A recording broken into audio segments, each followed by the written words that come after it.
Thank you all for joining us for AAC 2022. We'd like to acknowledge and celebrate the first Australians on whose traditional lands we meet, the Ngunnawal and Ngambri peoples, and pay our respect to elders past and present. I'd especially like to thank Ngunnawal emerging elder Serena Williams, who provided the very warm welcome to country at the opening reception yesterday. And thank you to DT Global for helping us make that happen. I want to take this opportunity to apologise to the attendees from the deaf community. I'm genuinely sorry that we were unable to provide Auslan interpreters for this conference. Limiting their ability to participate and depriving other attendees of their contribution.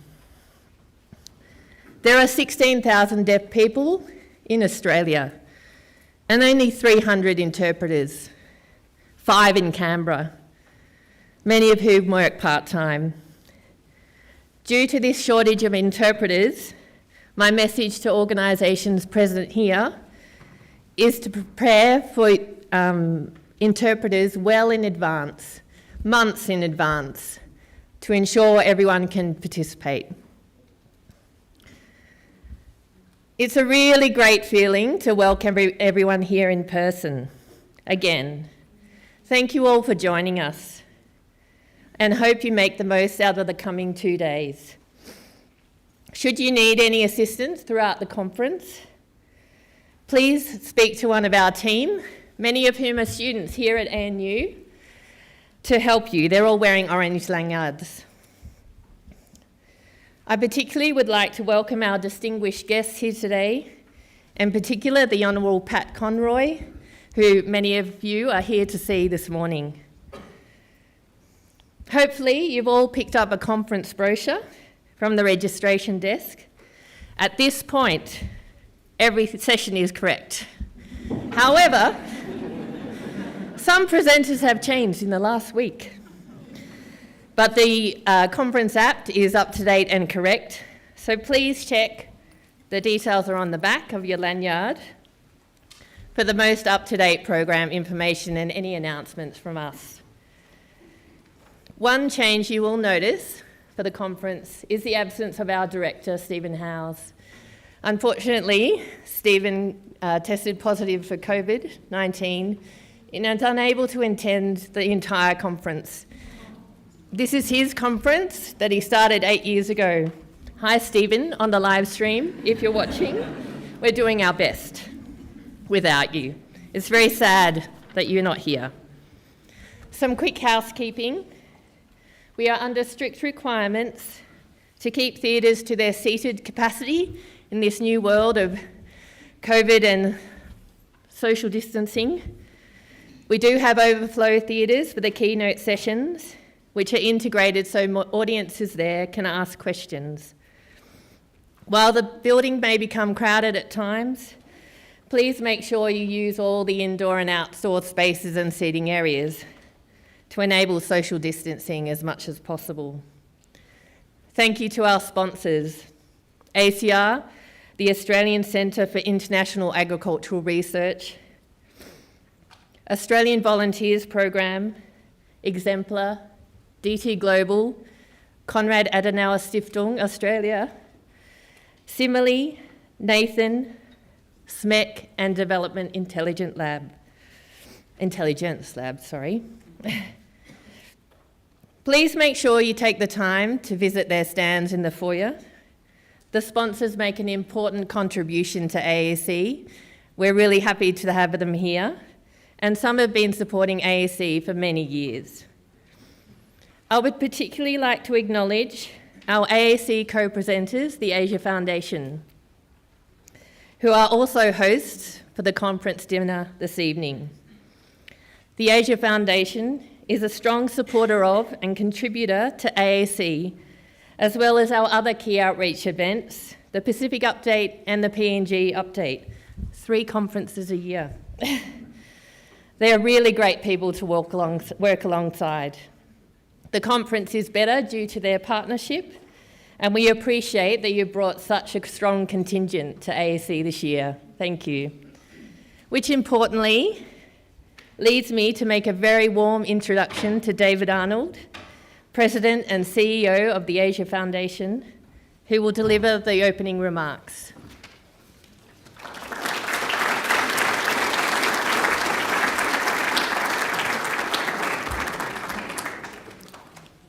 Well, thank you, Beth. Minister Conroy, distinguished guests, friends, and colleagues, good morning. On behalf of the Asia Foundation, I'm really delighted to welcome all of you to this 8th Australasian Aid Conference, which the Foundation is honored to help co-convene with our friends at ANU's Development Policy Center. In a relatively short period of time, this conference has evolved and grown tremendously in size and scope, with a growing number of participants from throughout the region and across the world. It's now well recognized as an important venue for serious discussion of national, regional, and global issues in international development and development cooperation. In the same way, the research, publications, and the regular blog produced by the Development Policy Center have become must-reads for anyone who's interested in the current state and future emerging trends in international development. For those of you who are not familiar with the Asia Foundation, we're a nonprofit international development and foreign affairs organization founded in 1954. We have our headquarters in San Francisco and operate through a network of 18 permanent country offices throughout Asia and the Pacific. Earlier this year, we successfully reopened our regional Pacific office in Fiji. Working with local partners in government, civil society, the private sector, academic and research communities, we support and implement programs in 5 main program areas: governance, women's empowerment and gender equality, inclusive economic growth, environment and climate action, and regional and international relations. Going back to 2004, our work has benefited greatly from the support, cooperation, and partnership with the Australian Department of Foreign Affairs and Trade. And I want to publicly express our gratitude to DFAT for that strong relationship. I also want to acknowledge and thank our partners and colleagues here at ANU, with which we have shared interests and multiple avenues of cooperation, including our support for this flagship conference. Each year we draw on our network of 18 offices across the Asia Pacific and our local partners in those countries to contribute Asian expertise and voices to this conference. As in previous years, we're pleased to have a number of conference panels featuring Asia Foundation staff experts and local partners. I'm also pleased that for the first time, we have several members of the Foundation's Board of Trustees who will be participating in this year's conference, and I know they will benefit greatly from the presentations and discussions that will be taking place over the next couple days. This conference provides a valuable opportunity for networking and informal discussion, and I'm sure that the formal sessions over the next 2 days will make a positive contribution to development strategies and innovative solutions to Asia's development challenges in the years ahead. I'd like to thank the outstanding conference organizing team for bringing us all together in person or virtually. And I especially want to recognize and thank our friend, Stephen Howes, who's been the prime mover and architect of this conference since its inception several years ago. I hope that Stephen is at home, staying well, and watching the opening session here from his home. I just want him to know how much we appreciate his leadership and how much we miss having him with us here in person today. In conclusion, let me say again how pleased we are to be collaborating with ANU's Development Policy Center in this important conference, and we look forward to continuing expanding that cooperation going forward. We have an incredibly rich agenda of panels and sessions ahead of us, and I know that we're all going to learn a lot over the next 2 days. My Asia Foundation colleagues and I very much look forward to it. Thank you and welcome once again.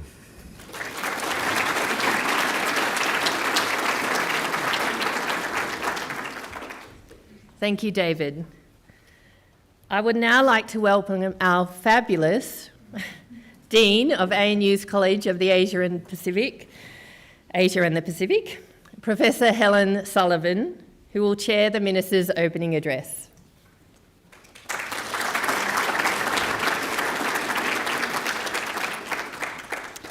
There's not much you can do when somebody introduces you as fabulous. It's downhill from there on. Thank you, Beth. Welcome, everybody. It is such a thrill to be able to stand here again and to welcome people to this amazing conference. As we begin, I would also like to acknowledge and celebrate the first Australians on whose traditional lands we meet, the lands of the Ngunnawal and Ngambri peoples, and pay our respects to elders past and present. I would also like to welcome any First Nations people who are attending the conference here or indeed who are joining us online. My happy task, and I will be quick because I know you want to get to him, is to welcome the Honourable Pat Conroy, the Minister for International Development and the Pacific, and the Minister for Defence Industry, apparently 2 jobs he wanted, to deliver the opening address for the 2022 Australasian Aid Conference. It's terrific to have the Minister here to open our first conference since February 2020. Before I get on to that short introduction, I'd also like to acknowledge the very important contribution of our partners, the Asia Foundation, and in particular the leadership of David Arnold, the President and Chief Executive, as well as being co-presenters of this conference. Beth has indicated that the Asia Foundation supports us in many other very important activities in the College of Asia and the Pacific, and they are vital and incredibly welcome partners that we treasure. I'd also like to welcome members of the diplomatic community, officials from the Department of Foreign Affairs and Trade, and any other officials from any other government departments that have managed to sneak out of work and participate. You're all very welcome. Mr. Conroy was elected to the Australian Parliament and the House of Representatives at the 2013 federal election as member of the Australian Labor Party. He was appointed as Shadow Assistant Minister for the portfolios of Infrastructure and Climate Change and Energy. After the 2019 federal election, he was promoted to Shadow Minister for International Development and the Pacific, as well as Shadow Minister assisting in the portfolios of Climate Change, Defence and Government Accountability. Following the election of the Australian Labor Party in May 2022, Minister Conroy was appointed as the Minister for Defence Industry and Minister for International Development and the Pacific. We were very pleased that the Minister was able to speak at the pre-election forums hosted here at Crawford in May and at the 22 Pacific Update in Suva in June. Since commencing in his role, the Minister has been active in implementing the new government's agenda, meeting with key development partners across the Pacific and beyond, commissioning a review of Australia's approach to development finance, and commencing consultations on a new international development policy to be released in 2023. We hope that the discussions at this year's conference, and in fact I'm pretty sure the discussions at this year's conference, can help inform this agenda and these important policy processes. So thank you, Minister, for taking the time during a very busy parliamentary sitting week, and can you all please join me in welcoming the Minister to the stage.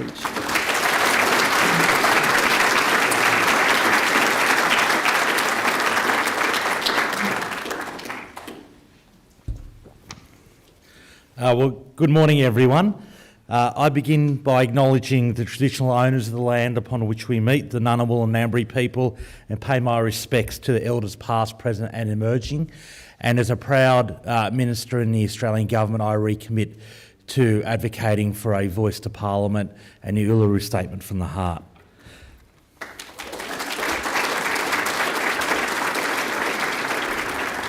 I also acknowledge any First Nations people from Australia or from around the world who are with us today. Thank you, Professor Sullivan, for your very kind introduction, and I'd also like to acknowledge the President of the Asia Foundation, Mr. David Arnold. I also pay my respects to ambassadors, high commissioners and representatives of the diplomatic corps here. And I'm really pleased to acknowledge so many of the senior leadership of DFAT who are here today in the audience. I've been really impressed by the professionalism and, most importantly, the passion that I've seen in DFAT since assuming this role.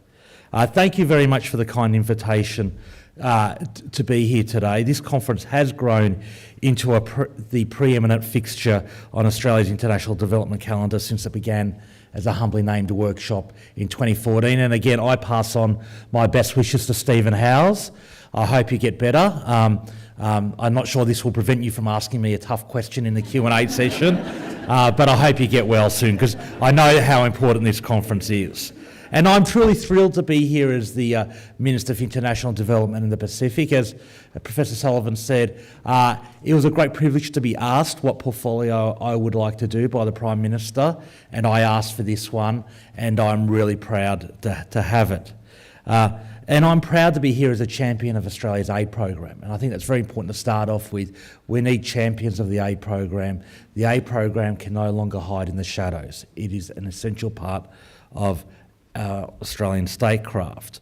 I see an effective development program as critically important to advancing our national interests. And as you know, the new Australian government is designing a new development policy that will be finalised in the first half of next year. However, in the meantime, we're not sitting on our hands, and today I'd like to share some of our current thinking on where we're heading. First of all, we're increasing the amount we spend on official development assistance. Hopefully you would have seen during the election we took a commitment of a $1 billion increase in our official overseas development assistance over 4 years.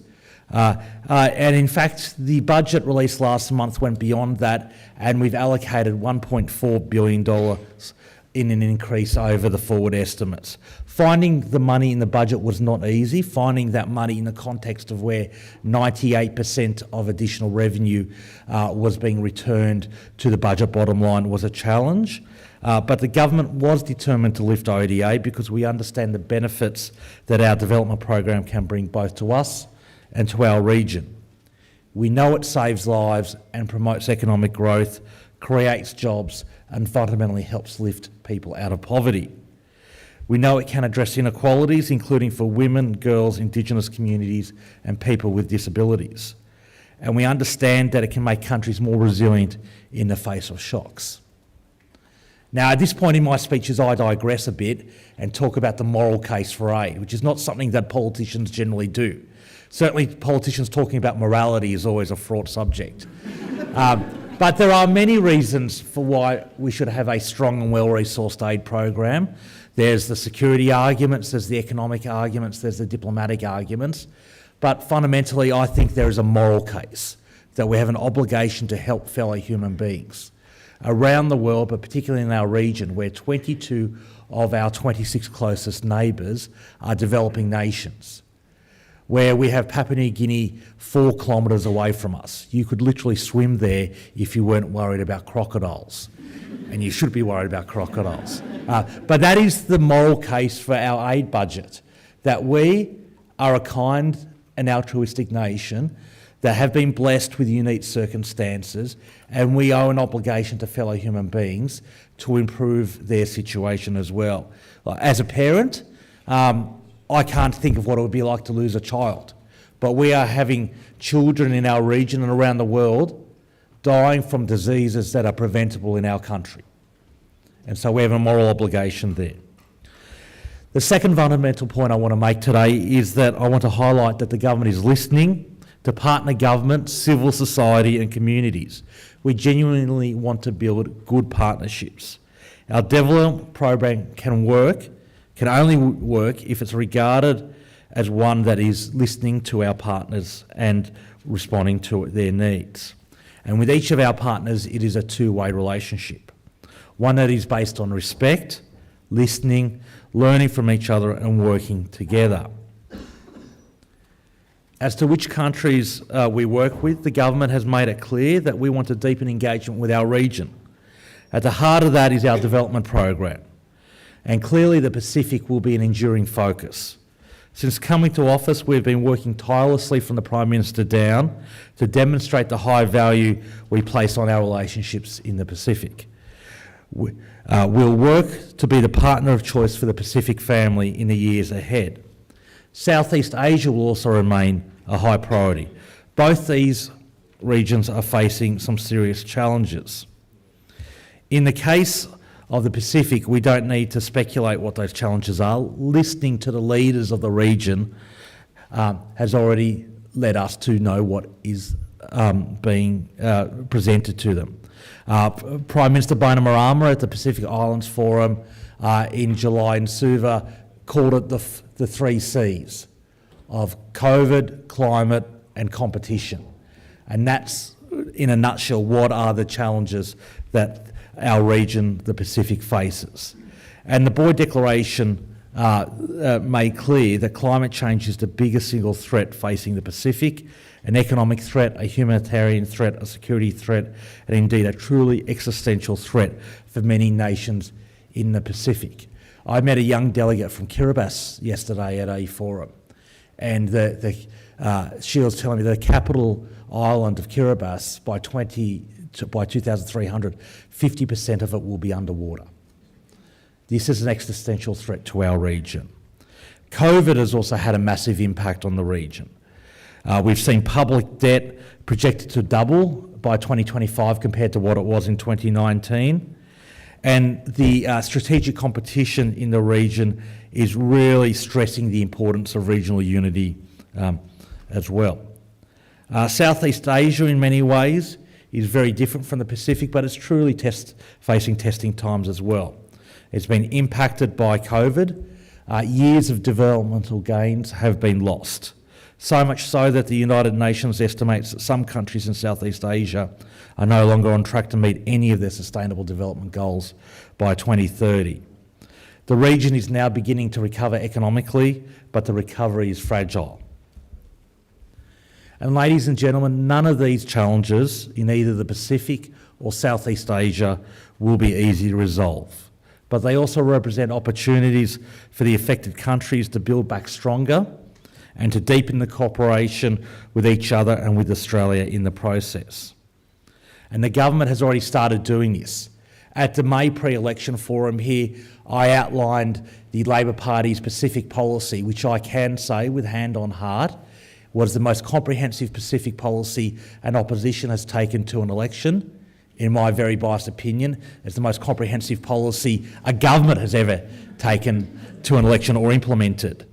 It's grounded in a very significant increase in overseas official development assistance of $900 million over the next 4 years. This year alone, we've allocated $1.9 billion in ODA to the Pacific, the highest amount ever. We've committed to climate action, both at home and abroad. We've passed national climate laws that enshrine our medium-term target on a way to net zero by 2030. We're seeking to host a COP in partnership with the Pacific, COP31 in 2026. And we're doing this to drive global ambition and shine an international spotlight on the particular challenges of the Pacific. We've joined with the Pacific family in declaring a climate emergency, and we're working to amplify the voice of the Pacific in multilateral fora. My first international engagement was at the Commonwealth Heads of Government meeting in Rwanda in late June, and in those debates I intervened to support the actions of many Pacific nations who were calling for changes to UN maritime laws to make sure that when countries lose an island, they don't lose the economic resources that surround that island through the exclusive economic zone. That marks a very significant change in the attitude of the Australian government. At the PIF Foreign Ministers meeting in late July, I intervened to announce that Australia had changed our position and we would be supporting the process that Vanuatu is pursuing for an International Court of Justice opinion on climate change. These are two visible and symbolic demonstrations that the new Australian government is committed to supporting global action on climate change. And this is being positively received. I had the pleasure of representing Australia and the Prime Minister at the Leaders days at the COP conference in Sharm el-Sheikh, and I met with 10 Pacific leaders and representatives, and we've had a really positive reception to our policies. Australia is also establishing the Pacific Climate Infrastructure Financing Partnership under the Australia Infrastructure Financing Facility for the Pacific. They really roll off the tongue, don't they, these things? I'm thinking, we've been talking, should we call it Pacific Infrastructure or Pacific Infrastructure Finance or something, but that's the names. But we are really focused on them in investing in infrastructure in the region without adding to the risk of unsustainable debt burdens, and that's a really incredible point. And at the last budget, we doubled the grant funding available under the facility. Grants allow Australia's financing to be more concessional and attractive to borrowers. So that means that we've taken the AIF to a $4 billion fund, of which $1 billion is grants.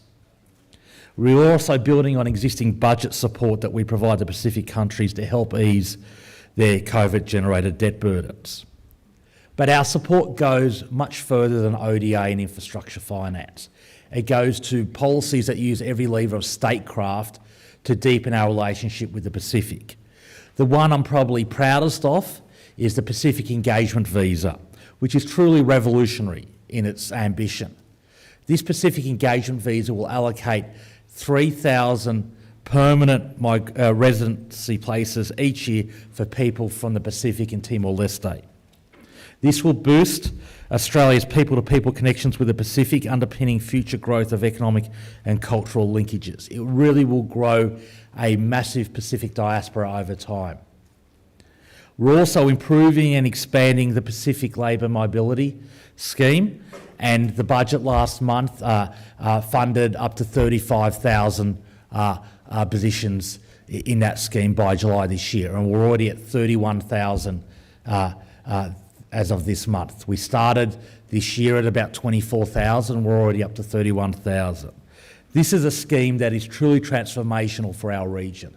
This is a scheme that I think really will help aid the economic integration of Australia into the Pacific. And to put it into context, this scheme is lifting people, families and villages out of poverty while filling labour shortages in Australia. 1/3 of Pacific Islanders live on less than US $1.90 a day, which is the UN definition of absolute poverty. That translates into about less than $1,000 Australian dollars a year. 1/3 of Pacific Islanders, $1,000 a year. By contrast, the average amount remitted by workers under the Pacific Labour Scheme in the long-term stream is $15,000 a year. $15,000 a year. I've met returned workers wherever I'm in the Pacific, and they are evangelical about this scheme. When I was in Honiara in August, I met with Joseph and Jared, two workers who'd just come back from Queensland. And not only had that money sustained their family and their villages during the COVID lockdown and the COVID pandemic, one was setting up a construction business, the other was setting up a training business to train young Solomon Islanders to come to Australia. And we're expanding the scheme into other industries, the so-called pink-collar industries. So we've got a pilot of 500 aged care places that we're rolling out now. We're increasing protections for workers, and we're making changes to make it more attractive to employers. And we're also starting a pilot for 200 Pacific workers under the long-term stream to bring their families to Australia. We're also increasing the investment in the security of the Pacific through investing in the Defence Training School and increased funding for aerial maritime surveillance. And we're also supporting the growth of Pacific journalism through $32 million through the Indo-Pacific Broadcasting Strategy.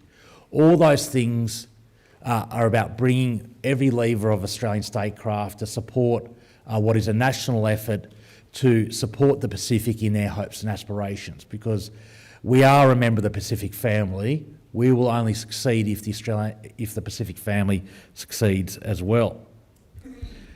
In the case of Southeast Asia, our engagement is also broad-ranging. Our development assistance program has many layers, it ranges across 10 different sectors in 7 different countries, as well as with ASEAN as an organisation. And I'm so proud that the budget handed down last month increased ODA to Southeast Asia by $470 million. The needs of Southeast Asian countries vary greatly, of course, reflecting their very different economies, demographics, and levels of development. And while we continue to focus on supporting recovery from COVID, we're also ensured that our technical programs are geared to accelerating a return to inclusive economic growth. Ultimately, they'll be aligned with the new Southeast Asia Economic Strategy to 2040 that is under development. We've also announced a special envoy, Senior Business Leader Nicholas Moore, to shape and promote it, who will also map the emerging trade and investment opportunities and provide practical recommendations. One area of potential investment is the green economy. Southeast Asia will play a pivotal role in reducing global emissions, and the investment needed to do this is enormous. An estimated $2 trillion US in energy investments between now and 2030 alone. So the government is working very closely with those in the region to unlock these green trade and investment opportunities, and we're establishing a new $200 million climate and infrastructure partnership with Indonesia, which will focus on climate and infrastructure financing, disaster mitigation and renewable energy. And our broader Partnerships for Infrastructure program will work with other countries in Southeast Asia to assist their transition to net zero emissions.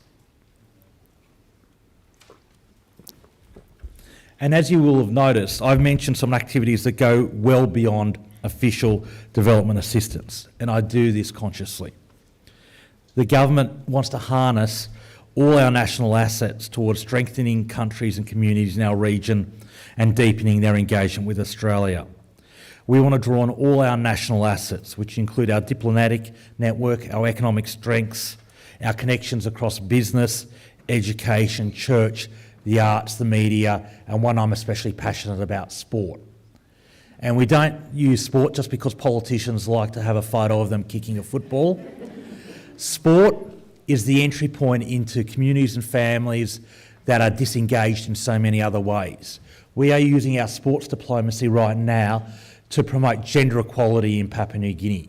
We're using our sports diplomacy right now to promote school participation in the Pacific right now. We're using our sports diplomacy to promote healthy lifestyles throughout the region. This is one example of us using another lever of statecraft to promote a healthy and prosperous region. And our diaspora, the diaspora of Pacifica and Southeast Asian people living in Australia is tremendously essential as well. So what you are seeing is truly a whole of Australia approach to engaging with both Southeast Asia and the Pacific. Now the challenge, of course, is to make sure all these different elements are properly aligned and pushing in the same direction. And the obvious question is, how do we do that? Well, the first step is by consciously adopting them as a policy, which the government has done. The second is to make sure relevant ministers are consistently pushing for alignment. And I can assure you that Foreign Minister Wong and I are doing this right across government. And we're doing this in lockstep with like-minded partners in the region. These partners and groupings include the Quad and partners in the Blue Pacific. And through these groupings, we can harness the collective strengths in support of regional priorities. Now, you would have noticed that I've been very consciously concentrating on our immediate region of both the Pacific and Southeast Asia. But the government is also aware of the huge development challenges that exist in other parts of the world. There has been massive global loss and movement backwards due to COVID. And we are incredibly committed to funding and supporting the multilateral system to address these challenges. Global humanitarian responses save millions of lives every year, but the humanitarian system is under immense pressure. And that's why in the current financial year, the Albanese government will allocate at least $470 million to humanitarian action. And looking longer term, we want to increase our focus on reducing the risk of disasters and helping communities to be better prepared when they do occur. We must work through and with the multilateral development system to crowd in support and expertise and to extend our reach, because we know ultimately that these investments in prevention and resilience can save more lives and protect livelihoods. than humanitarian assistance alone. And we'll also continue our support in the long term for UN development agencies. So far I've sketched some of the themes that are already guiding our approach to development issues. And as was mentioned by both me and Professor Sullivan, we are designing a new development policy, one that is fit for purpose, one that is fit for the times that we live in. We've already undertaken some actions, first of all through embedding a First Nations approach in our development work. This is likely to guide not only what we do through the development program, but how we do it. And as Foreign Minister Wong said, with daunting challenges facing the world, we must learn from First Nations people both at home and in international fora. Elevating First Nations perspectives into how we find solutions to shared problems, including through our development program, has never been more important. And there are other new elements that we like to integrate throughout our development program, in particular gender equality, climate change and disability. One of the first actions I undertook as Minister was to reinstate the target that 80% of our aid investments advance gender equality. And we've now have a new requirement that any future aid investments over $3 million have a gender equality objective. So we have a good basis for action, but I'd like to explore this further, and also to very much overtly acknowledge the gendered nature of the development challenges we face as we go forward. The statistic that sticks with me is after a natural disaster, girls are 4 more times more likely to be pulled out of school and never to return. So it's very important that we have a gendered lens to our approach to development policy. And on climate change, I think I've already made it clear that the government is incredibly committed to supporting action on climate change because many countries in our region, this is the #1 priority, and we will act accordingly. On inclusive development and in particular disability, I'm proud that under the last Labor government, Australia was the first donor country to develop a disability inclusion strategy, which led the way for many others to follow. Yet 13 years on, it's clear that people with disabilities are too often excluded and left behind. With that in mind, I'm pleased to announce here today that Australia will develop a new disability strategy for our development program. This will follow the launch of our new development policy. And I would also like to explore how we can work more with local organisations in development countries. We should look to draw on their local knowledge and on-the-ground expertise to make our programs better. And one of the greatest privileges of my job has to meet passionate disability advocates both from Australia and overseas. And I had a pleasure and privilege of meeting a group from the Pacific yesterday, and I see Sissy right in front of me, who I met with yesterday, and some colleagues from Indonesia. So welcome.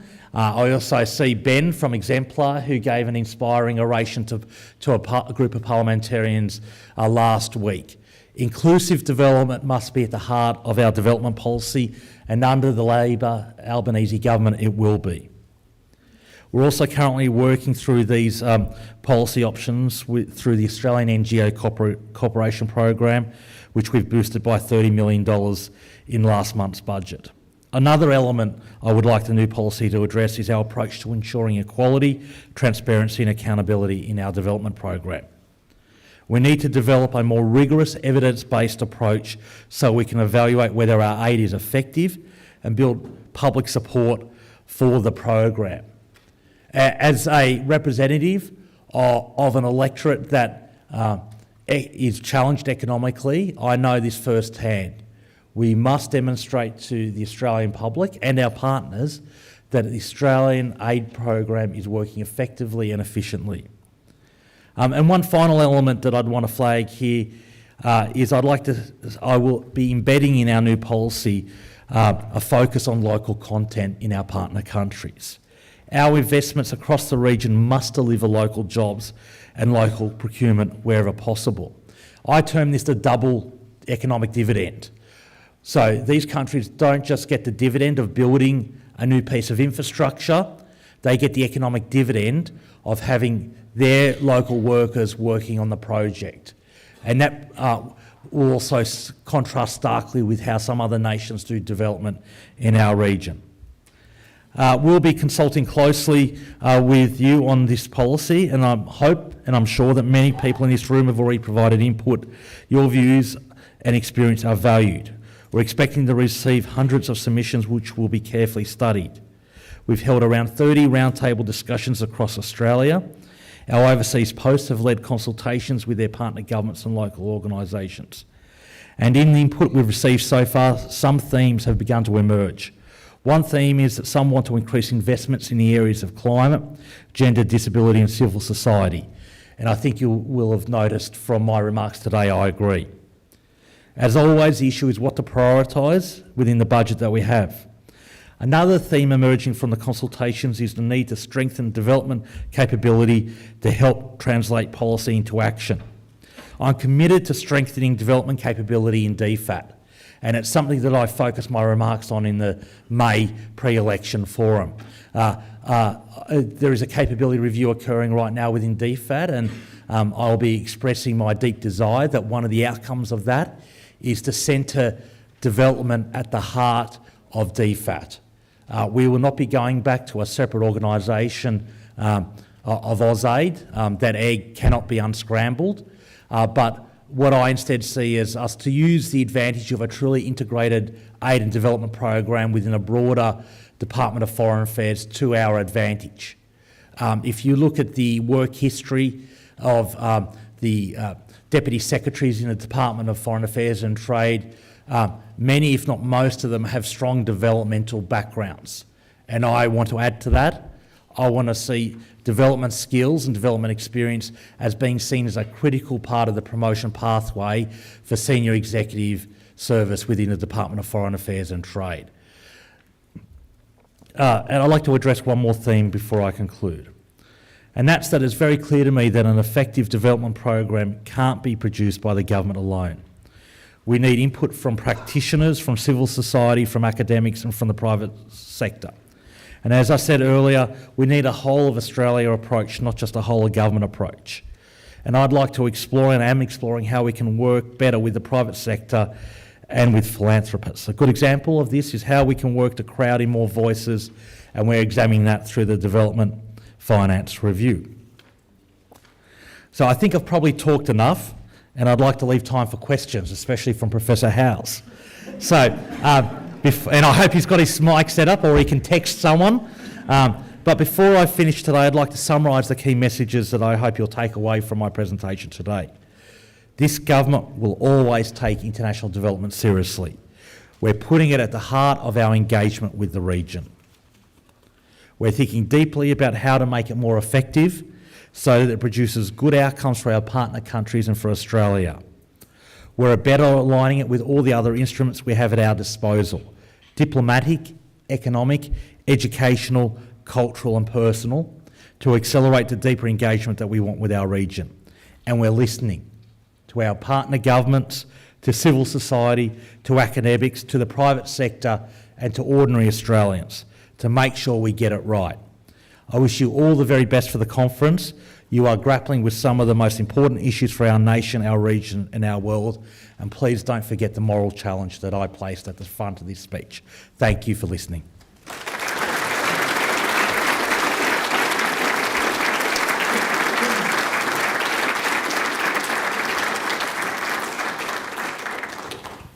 Minister, thank you so much. I have got lots and lots of questions, but I'm not going to abuse my position as chair. You'll be delighted to know. Because we don't have too much time, the Minister does have to leave at 9:15 for important parliamentary business. So let's see if we can get in as many questions as we can. Who would like to start? And if Stephen Howes is online, I'm very happy to take a question from him. Yes, please. If you could say who you are and then ask your question.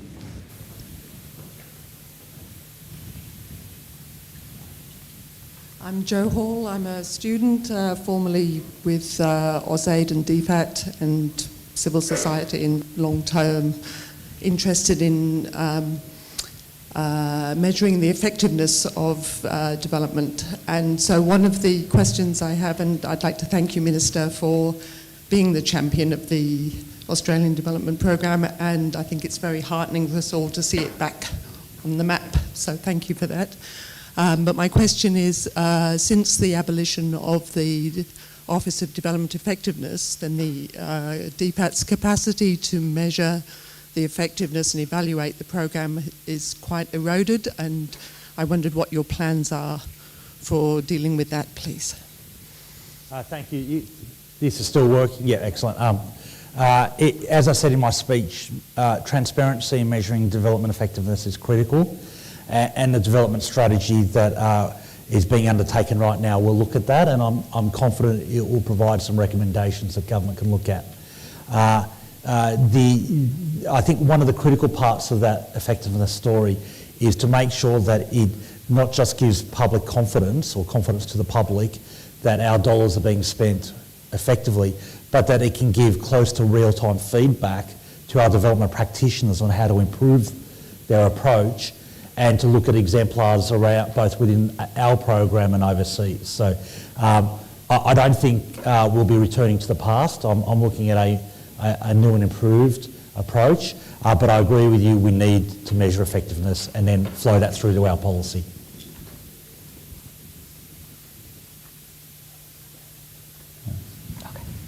Yes, please.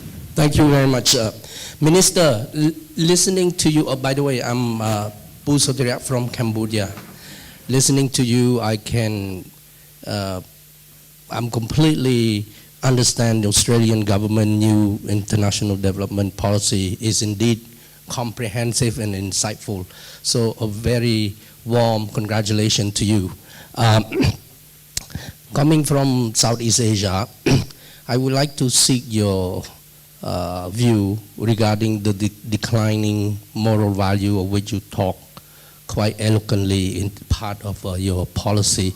And this year, or last year, Australia become comprehensive strategic partnership to ASEAN, a welcome sign. And so my question is that how can Australia help Southeast Asian nation to cope with the decline of democracy, human rights, freedom of expressions, political space is shrinking, as well as I know that Australia have just started a Mekong program, and how your government intend to come in and help the Mekong riparian country, whereby we have on the one side Lam Chang Mekong Corporation, which is a Chinese-led, and the U.S. initiative on Mekong as well, and many other. I would like to hear a little bit more from your end. Thank you very much. Yeah, no, thank you. Look, in our aid program and our development program in Southeast Asia is one that has an opportunity and a challenge. The opportunity is that there's lots of other significant development aid programs operating in Southeast Asia, so there's an opportunity for us to work constructively where it makes sense with countries like the United States and others, but the United States in particular. But the challenge there is to make sure that we can coordinate where we can. And so I think that's one where we need to do further work. On your first question about the moral case, obviously one element of our development program has always been governance, supporting investment in governance, and that's something that I think is particularly critical at this time, is we are committed to supporting civil society and the institutions of civil society where we can. I launched a forum for emerging Pacific leaders yesterday in partnership with MICA, which is bringing together church leaders from the Pacific, and that was about supporting civil society growth within the Pacific. We've obviously got a focus on civil society in Southeast Asia as well. So really strengthening and underpinning civil society is one that we can play a role in creating a more open public space where we can. Okay, I know we've got some more questions here, but I've been told that by the miracle of technology, which this being the ANU might not work, we're good at lots of things. So I understand that there's a question from the Western Theatre. So Minister, I think behind you is the Western Theatre, and somebody has a question.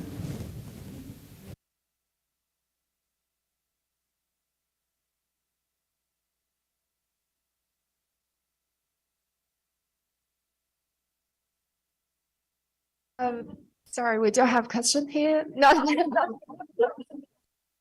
maybe go to the bottom set.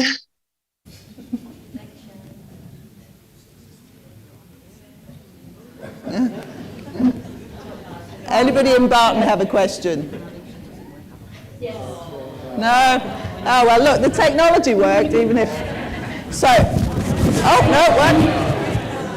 Okay, yes, please.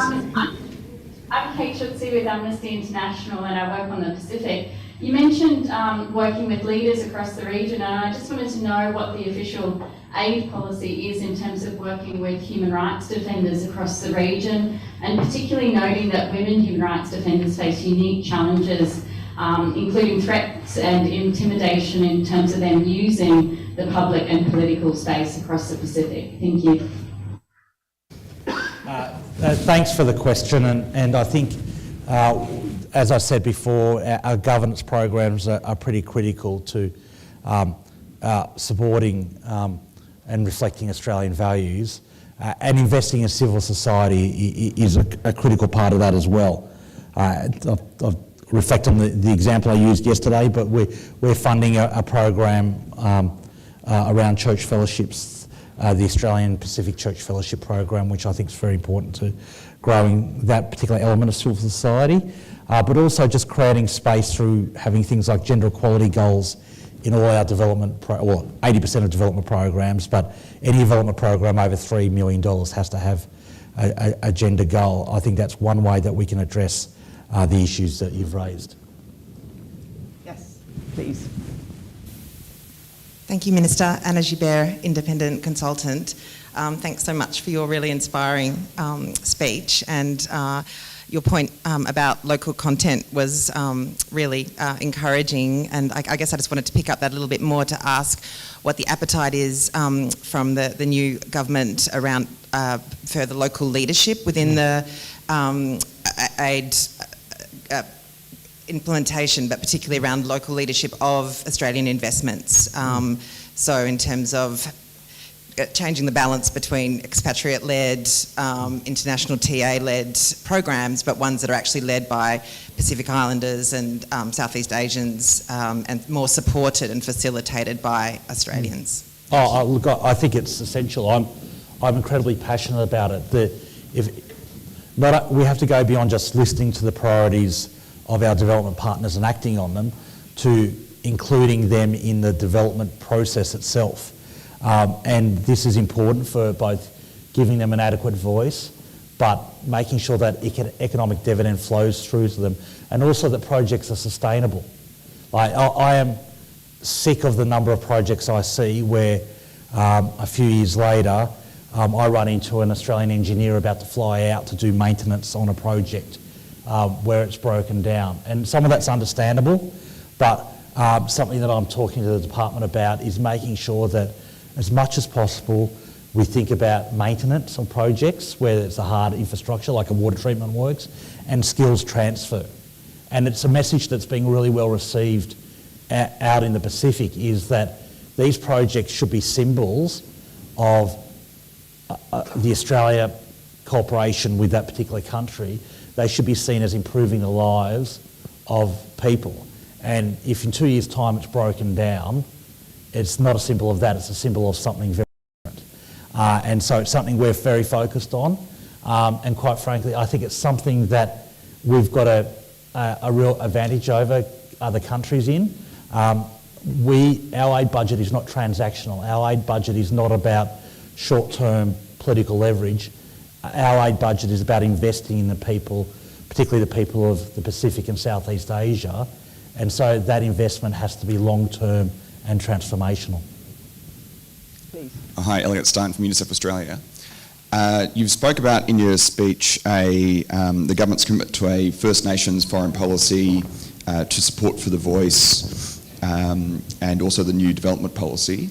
How do you see those three things interacting, and then what do we need to be doing as a sector in support of that, particularly as it comes to what can we be doing as a sector in support of the voice? Yeah, well, I'll answer the last question first. Thank you very much for the question.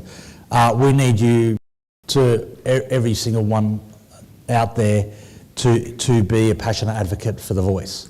Like, we've had 8 successful referendums in this country, and all of them have been because we've had a bipartisan, well, not because of, but every successful referendum has had a bipartisan support across politics. As of yesterday, that no longer exists.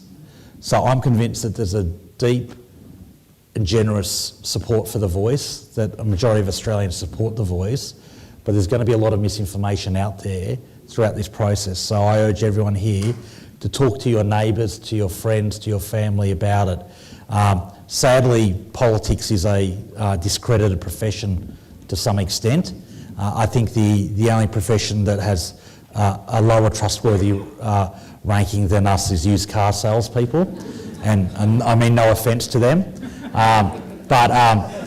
so we need all of you to be advocates for the voice. On the integration of those things, there's deep wisdom in First Nations communities and heritage that we intend to mobilise.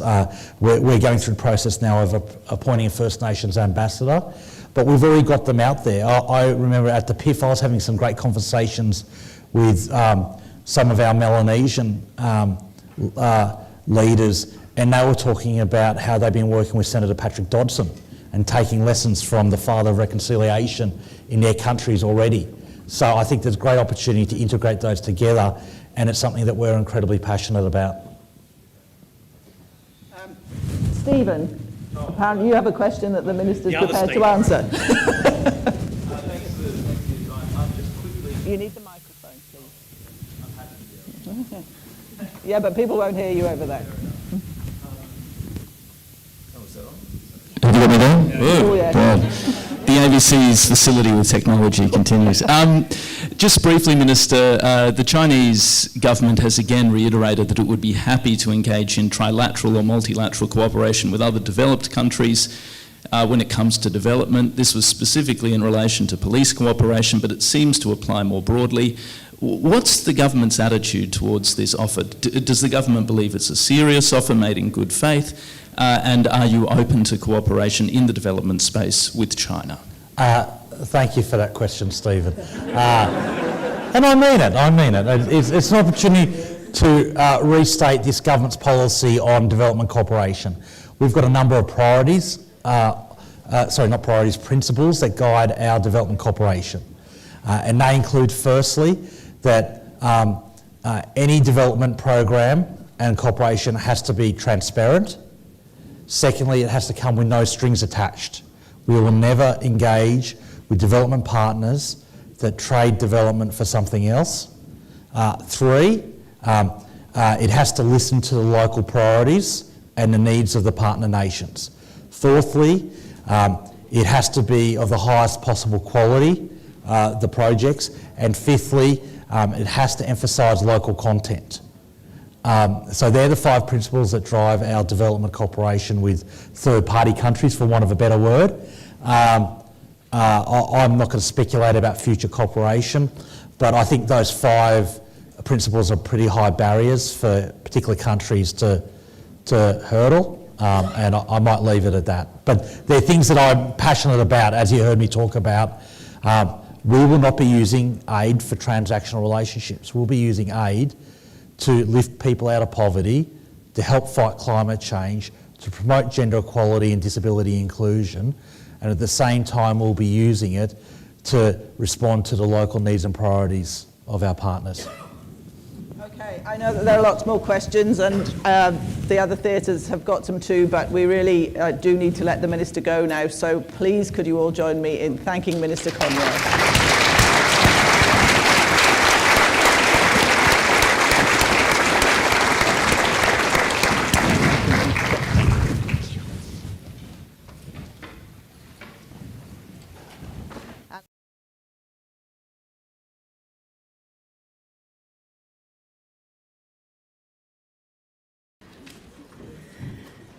Okay, opening and conference introduction, tick. So next we're moving on to our first set of parallel sessions. So we're just taking a very short break. So if there is a session that you really want to sit in, please move there now. yeah, there's probably about 15 minutes until we kick off the next session. Thank you, everyone.